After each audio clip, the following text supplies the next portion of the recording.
안녕하세요. 저는 흉부외과 입원전담의 이준섭이라고 합니다. 오늘은 폐암 수술 후 관리에 대해서 설명해 드리도록 하겠습니다. 폐는 호흡을 통해서 산소를 받고 이산화탄소를 배출하는 장기인데요.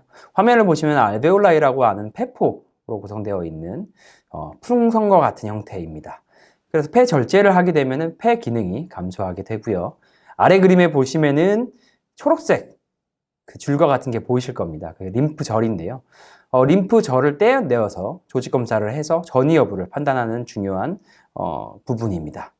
주로 폐암의 경우에 기관지 주변, 종격동이라고 얘기하는 폐하고 폐 사이에 있는 림파선으로 전이되는 양상을 보입니다. 폐는 왼쪽에 2개의 옆과 오른쪽에 3개의 옆으로 나눠져 있습니다. 또 하나의 폐는 10개의 구역과 11개의 구역으로 각각 나눠져 있습니다. 암세포는 무제한 증식을 하며 주위 조직을 침범하는 특징을 가지고 있습니다. 그리고 혈액이나 림프관을 통해서 주변 조직을 침범하기 때문에 림프관의 조직 검사를 통해서 전이 여부를 판단하고 있습니다. 폐암의 종류에는 비소세포 폐암과 소세포 폐암으로 나눠져 있고요. 비소세포 폐암은 수술이 중요한 치료가 되겠습니다. 폐암의 진행입니다. 그림을 보시면 빨간색으로 표현된 폐암세포가 있고 초록색으로 표현된 림프절이 보이시죠? 그 암세포가 한쪽 폐에만 국한되어 있을 때는 1기고요. 그리고 림프절, 초록색을 이제 타고 올라가면은 2기, 3기, 4기라고 불립니다. 특히 2기부터는 폐 문부 림프절, 그러니까 림프절의 입구 부분을 침범했을 때 2기고요. 양쪽 림프절을 침범해서 올라가면 3기, 그리고 다른 장기로 퍼져나가면 4기를 가지고 있습니다. 네, 항상 전이가 이 단계를 거치는 것은 아니고요. 때때로 단계를 뛰어넘어서 진행하기도 합니다. 폐암은 수술과 비수술적 치료로 나뉘고 있습니다. 특히 조기 폐암 같은 경우에는 수술적 치료로 완치를 기대해 볼 수 있고요. 진행성 폐암, 즉 림프절을 침범하는 2기 폐암부터는 표적 항암 치료나 방사선 치료 등으로 암세포의 전신 전이를 고려해서 치료해 볼 수 있겠습니다. 네, 수술을 받기 전에 여러 가지 검사를 통해서 수술 가능한지 여부를 판단하는데요. 먼저 엑스레이라든지 단층 촬영, 그리고 전신 양전자 단층 촬영, 뇌 MRI 등으로 수술 전 병기를 파악하고 합니다. 이 외에도 이제 호흡 기능 검사를 통해서 폐를 얼만큼 절제할 수 있는지, 절제 후에 후유증은 남지 않는지 등을 파악하고 검사하고 있습니다. 네, 폐암 수술은 폐 절제술과 림프절 절제술을 하고 있습니다. 그리고 그 폐 절제술에는 쐐기 절제술, 구역 절제술, 폐 옆 절제술, 그리고 폐 전 절제술 등을 진행하고 있습니다. 그리고 림프절 절제를 통해서 림프절 전이를 파악하는데요. 수술 전에 림프절 검사를 통해서 폐 전이를 파악하기는 힘드므로 수술적 조직 검사를 통해서 파악하고 있습니다. 그 결과는 수술 후 약 7에서 10일 이후, 그러니까 다음 외래 나오실 때 확인하실 수 있습니다. 그림을 보시면 폐 절제술에는 여러 가지 종류가 있는데요. 첫 번째로 쐐기 절제술이라고 얘기하는 피자 조각만하게 자르는 수술이 있고요. 그리고 구획 절제술이라고 얘기하는 각각의 구획을 잘라내는 수술이 있습니다. 다음으로 옆 절제술은 각각의 왼쪽과 오른쪽에 2개와 3개의 옆으로 구성되어 있는데 그중 하나를 절제하는 수술이고요. 전폐 절제술은 한쪽 폐를 절제하는 수술입니다. 여기서 중요한 것은 절제 범위가 크다고 해서 암이 더 심각하거나 진행 정도가 항상 일치하는 것은 아님을 생각해야 됩니다. 수술 방법에는 흉곽경 수술과 개흉 수술을 진행하는데요. 왼쪽 보시면은 흉곽경 수술은 상처가 5cm짜리 카메라가 들어가는 구멍 하나와 1cm짜리 흉곽경이 들어가는 상처 3개가 이제 남습니다. 네, 개흉 수술은 수술 범위가 크거나 덩어리가 큰 경우 혹은 출혈이 많이 나는 경우에는 개흉을 진행해서 수술을 진행해 볼 수 있겠습니다. 이 경우에 상처가 좀 더 크게 남게 됩니다. 수술 후 치료 및 관리입니다. 이 수술 후의 치료 및 관리 같은 경우에는 조직검사 결과를 확인한 이후에 추가 치료 여부를 결정하게 되는데요. 수술 후에 1에서 2주 정도 소요가 됩니다. 1기 같은 경우에 추가 치료는 필요 없고요. 재발 감시를 위한 정기적 추적 검사를 통해서 관리하게 됩니다. 2기와 3기부터는 추가 치료가 필요합니다. 검사에서 보이지 않는 미세한 암세포를 제거해서 재발을 막기 위한 방사선 치료라든지 표적 항암 치료 등을 진행하고 있습니다. 수술 후 흔히 접하는 문제에는 호흡곤란, 그리고 통증, 수술 부위 감각 저하, 기침이나 가래, 살해, 목소리 쉬는 증상, 그리고 소화불량 등이 있습니다.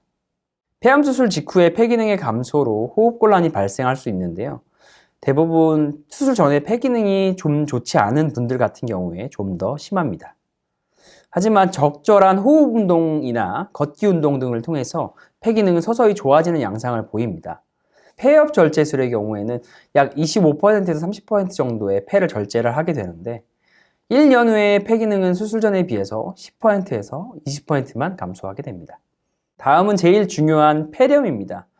폐렴은 폐암 수술 후에 가장 흔하고 가장 치명적인 합병증일 텐데요.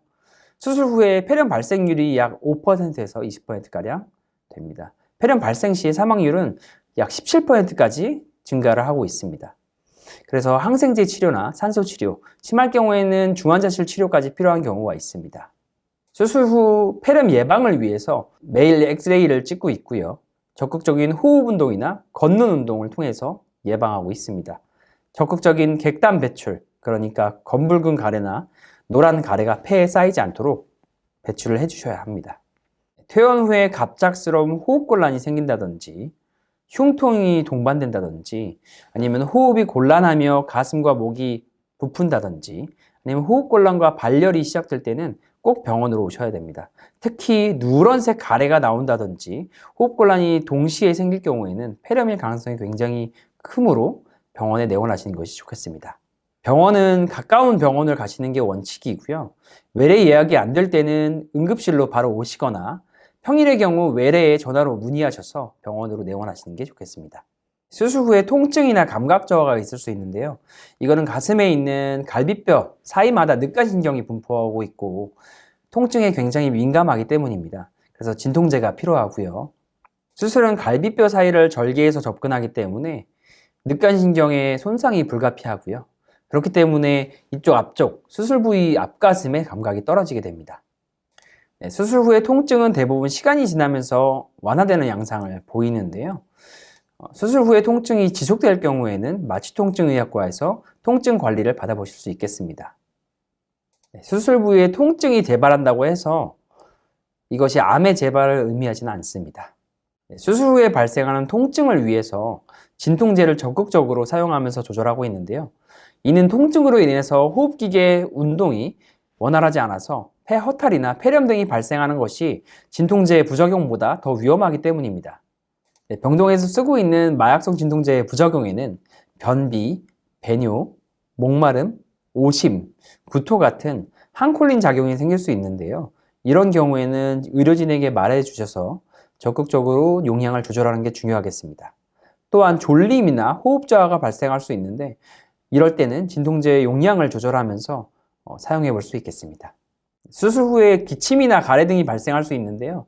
이는 전신 마취 시에 인공기도 삽관을 통해서 이 기도가 자극돼서 발생합니다. 일부 환자에서 특히 발생을 하는데 여자 환자에게 특히 발생을 하고요. 2, 3개월 정도 지속이 되는 게 대부분이지만 6개월까지 지속될 경우에는 약물 치료를 통해 도움을 받아볼 수 있겠습니다. 앞에 말씀드린 폐암 수술 중에 일부 제거될 수 있는 임파선에 목소리 신경, 그러니까 되돌이 후두신경이라는 것이 붙어 있는데 이것이 일부 절제가 되게 되면 손상받을 수 있고요. 이를 통해서 살에 들리거나 목소리가 쉬는 증상이 발생할 수 있습니다. 수술 후에 목소리 신경이 손상되면 대개는 6개월 내에는 호전이 되는데요. 이후에 사례가 잘 걸리게 되면은 흡인성 폐렴의 위험이 생길 수 있으니까 식사할 때 항상 조심하셔야 합니다. 증상이 심해지거나 6개월 이상 지속되는 경우에는 이비인후과 시술을 받아서 교정해 볼 수 있겠습니다.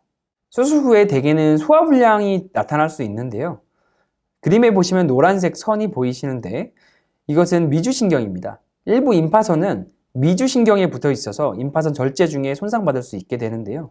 이 미주신경은 위장에 분포하게 되고 이 손상받을 경우에 더부룩하거나 소화불량 증상이 발생하기도 합니다.